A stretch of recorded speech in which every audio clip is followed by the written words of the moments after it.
Hey everybody, welcome back again to Cosmic Culture. With the turn of recent events and the pandemic going on, and a lot of negative news for the most part as far as movie updates are concerned, there really isn't a lot of happiness that goes together with the release of new movies or trailers or any movie updates as it is. Most movies have been canceled, postponed, delayed, or pushed back, affected some way or another by the coronavirus. But today we have some really cool MCU news about new titles and rights that will be going back to Disney very soon. We're going to cover what they are and when it's going to happen right here. So be sure to hit that like button and subscribe if you'd like to stay up to date to all major movie news, which we'll be covering right here on the channel. So for a while now, Netflix and Marvel have had a deal where Netflix was able to take the rights and privileges of some of the characters and make their Netflix shows and series with them. It's been going on for a long time, but Marvel is ready to absorb these rights back into the MCU. And with the creation of Disney Plus and Marvel's inclusion in it, the MCU has a lot of abilities and opportunities that they did not have prior, and we are seeing that with all the MCU TV shows that are being released on Disney Plus. And Kevin Feige has stated that these will 100% be part of the MCU timeline, and it will be a requirement to see them if you want to stay up to date on the MCU in its entirety.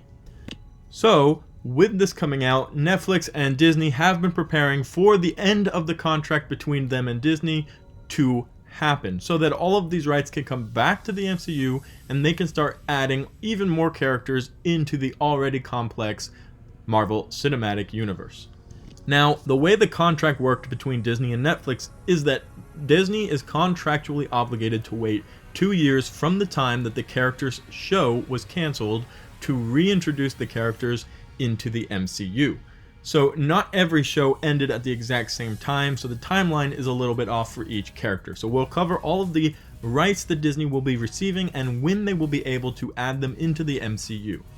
Just as a reminder and a clarification, these are the dates that Disney can legally add these characters into the MCU, not the dates they are going to. So after the dates that we're going to mention, they will be able to then add these characters so they can work and start developing on when they want to, but that doesn't mean that on the day that they're going to be able to is the day they're going to add them in. We know the MCU is very methodical and takes their time in these kind of decisions, but we will also know that they are going to have some type of a plan for these characters. So first is going to be Iron Fist, who will be available to Disney October 12th, 2020, followed by Luke Cage, October 19th, 2020, Daredevil, November 29th, 2020, Punisher, February 18, 2021, and Jessica Jones, February 18th, 2021. So that's 2 years after each of their shows, respectively, canceled the series that they had on the characters in Netflix. So all of these characters, many of whom are extreme fan favorites like Jessica Jones and Daredevil, will have the opportunity to be included in movies or TV shows that come out after those dates. There is a huge fan call to have Daredevil be included in Spider-Man 3 as Spider-Man's lawyer.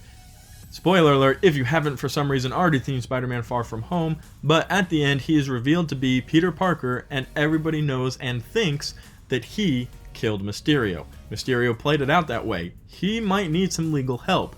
Daredevil could take an introduction in the MCU in the next Spider-Man film and play as Peter Parker's lawyer and Spider-Man's buddy in crime fighting. But again, that's just kind of a fan call, and by no means is that something confirmed that we know for a fact to be happening.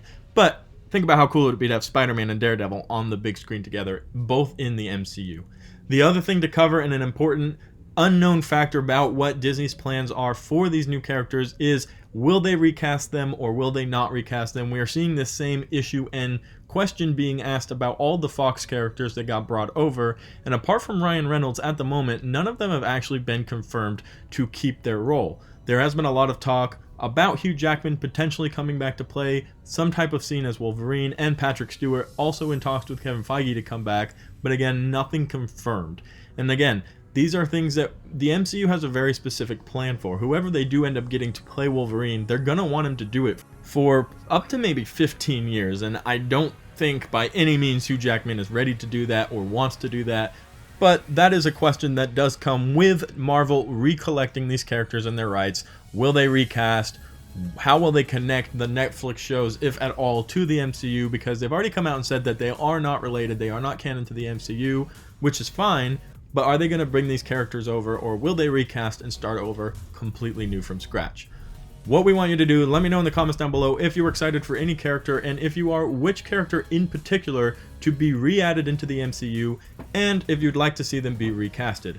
Guys, thank you so much for watching all the way through the entire video. As always, if you enjoyed it, be sure to hit that like button and subscribe, as we are covering all major movie news right here on Cosmic Culture.